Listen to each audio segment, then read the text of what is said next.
పర్యావరణ పరిరక్షణ ధ్యేయంగా స్వచ్ఛాంధ్రప్రదేశ్ దిశగా రాష్ట్ర ప్రభుత్వం మరో కీలక అడుగు వేసింది. విశాఖపట్నం వేదికగా ఈ రోజు పారిశ్రామిక దిగ్గజాలు, పర్యావరణ నిపుణుల సమక్షంలో సర్క్యులర్ ఎకానమీపై కీలక సదస్సు జరిగింది. కాలుష్య రహిత రాష్ట్రంగా తీర్చిదిద్దేందుకు ప్రభుత్వం విశాఖలోని గాదిరాజ్ ప్యాలెస్ లో మరియు ఆంధ్రప్రదేశ్ కాలుష్య నియంత్రణ మండలి సంయుక్తంగా circular economy and green companies అనే అంశంపై సెమినార్ నిర్వహించాయి. ఈ కార్యక్రమానికి ముఖ్య అతిథిగా స్వచ్ఛాంధ్రప్రదేశ్ చైర్మన్ పట్టాభిరామ్ హాజరయ్యారు. సర్క్యులర్ ఎకానమీ విధానం ద్వారా వ్యర్థాలను తిరిగి వనరులుగా మార్చి సరికొత్త సాంకేతికతలపై చర్చించారు. కాలుష్య రహిత రాష్ట్రంగా ఏపీని తీర్చిదిద్దేందుకు కేంద్ర ప్రభుత్వం పూర్తి స్థాయిలో సహకారం అందిస్తోందని పట్టాభిరామ్ స్పష్టం చేశారు. పరిశ్రమలు కేవలం ఉత్పత్తిపైనే కాకుండా వాడిన వస్తువులను తిరిగి వినియోగంలోకి తెచ్చేలా ప్రోత్సహిస్తున్నట్లు తెలిపారు. ఈ సదస్సులో భాగంగా ఏర్పాటు చేసిన వేస్ట్ మేనేజ్మెంట్ కంపెనీల స్టాల్స్ అందరినీ ఆకట్టుకున్నాయి. పొల్యూషన్ రహిత వస్తువుల తయారీ, అత్యాధునిక రీసైక్లింగ్ మెషినరీ మరియు పర్యావరణ హిత సాంకేతికతలను ఇక్కడ ప్రదర్శించారు. పరిశ్రమలు లాభాలతో పాటు పర్యావరణ బాధ్యతను కూడా విస్మరించకూడదని నిపుణులు సూచించారు. స్వచ్ఛాంధ్ర లక్ష్య సాధనలో ప్రభుత్వం, పరిశ్రమలు మరియు ప్రజలు త్రికరణ శుద్ధిగా కలిసి ముందుకు రావాలని చైర్మన్ పట్టాభిరామ్ పిలుపునిచ్చారు. పచ్చని ఆంధ్రప్రదేశ్ నిర్మాణంలో ప్రతి ఒక్కరూ భాగస్వాములు కావాలని కోరారు. ఎకానమీ పైన ఒక అద్భుతమైనటువంటి సదస్సుని విశాఖపట్నంలో ఆర్గనైజ్ చేయడం జరుగుతూ ఉంది. మనందరికీ తెలుసు, దేశంలోనే మొట్టమొదటి సర్క్యులర్ ఎకానమీ పాలసీని విడుదల చేసినటువంటి రాష్ట్రం ఆంధ్రప్రదేశ్. ఆగస్టు 2025లోనే సర్క్యులర్ ఎకానమీ పాలసీని క్యాబినెట్లో ఆమోదించి జీవోను విడుదల చేయడం జరిగింది.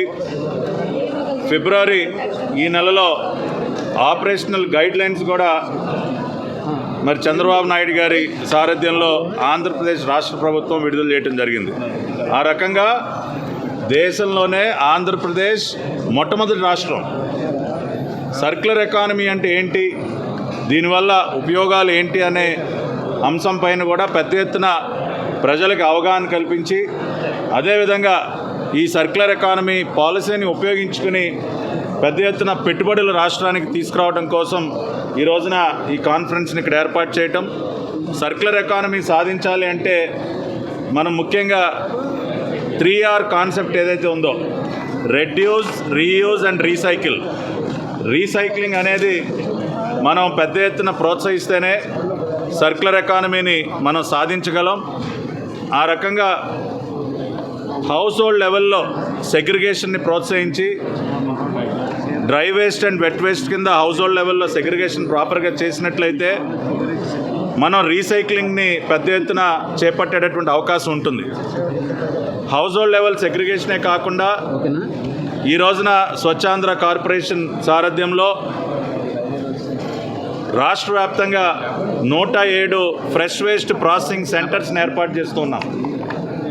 అంటే గత ప్రభుత్వం వదిలి వెళ్ళినటువంటి దాదాపు 1,00,000 టన్నుల పైగా చెత్తని బయోమైనింగ్ ద్వారా క్లియర్ చేయటమే కాకుండా ఏ రోజు చెత్త ఆ రోజునే ప్రాసెస్ చేయటం కోసం 107 ఫ్రెష్ వేస్ట్ ప్రాసెసింగ్ సెంటర్స్ ఏర్పాటు చేస్తూ ఉన్నాం.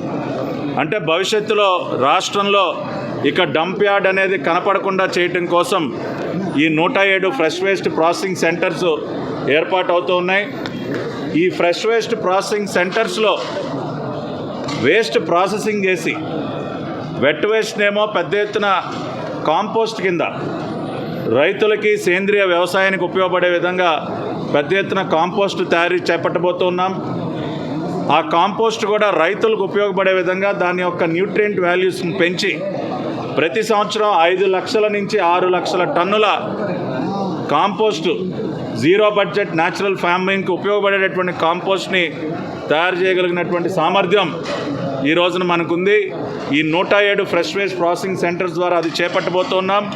రెండో పక్కన డ్రై వేస్ట్లోంచి దాదాపు 10-12 కేటగిరీలు, అది ప్లాస్టిక్ కానివ్వండి, గ్లాస్ కానివ్వండి, కార్డ్బోర్డ్ కానివ్వండి, ఈ వేస్ట్ కానివ్వండి, ఎలక్ట్రిక్ వేస్ట్ కానివ్వండి, ఇటువంటి 10-12 కేటగిరీస్లో వేస్ట్ని సెగ్రిగేట్ చేసి ఈ ఫ్రెష్ వేస్ట్ ప్రాసెసింగ్ సెంటర్స్ ద్వారా రీసైక్లింగ్ ఇండస్ట్రీస్కి అందించబోతున్నాం. అంతేకాకుండా అత్యంత ముఖ్యమైనటువంటి విషయం ఇంకోటి ఏంటంటే, మరికొద్ది నెలల్లోనే ఒక డాష్ బోర్డు మేము క్రియేట్ చేయబోతున్నాం.